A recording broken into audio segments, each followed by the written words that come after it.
Should surfers starve? So the basic point is to try to figure out what neutrality between competing lifestyles and ethical ideals requires. And Van Pree alleges that it requires not discriminating against the voluntarily idle.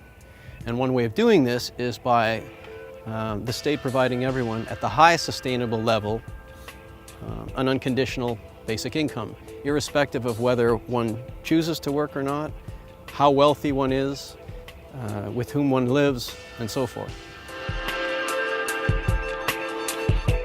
The position in a nutshell, aside from some minor quibbles I have with Van Pree on his exegesis of all, neither here nor there, is that leisure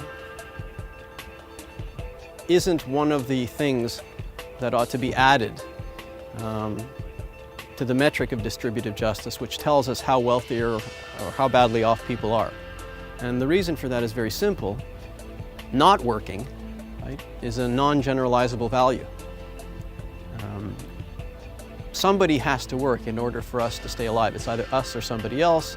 And since if you're able to work, but simply unwilling to do so because you find leisure more attractive, it isn't up to other people to pick up the slacks.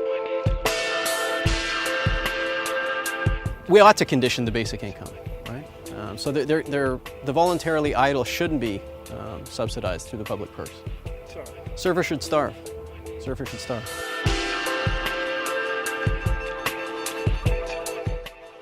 I mean, I frame the issue in terms of reciprocity rather than neutrality. So Van Pree and Rawls seem to be engaged in this idea that we need to figure out what neutrality, state neutrality implies, and the argument is about whether or not an unconditional basic income flows from that. I actually try to shift the terrain of the debate to say that whatever neutrality is and is not, and I'm a defender of it in my other work, it isn't relevant here, because the relevant ideal is an ideal of reciprocity, which is to say everybody contributes and everybody benefits.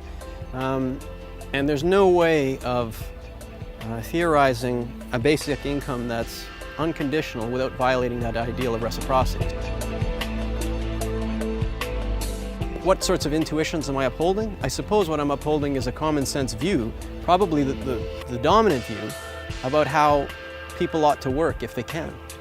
And the state has a role in helping out those who cannot, either for reasons of illness, but that subsidizing countercultural lifestyle choices isn't a requirement of social justice.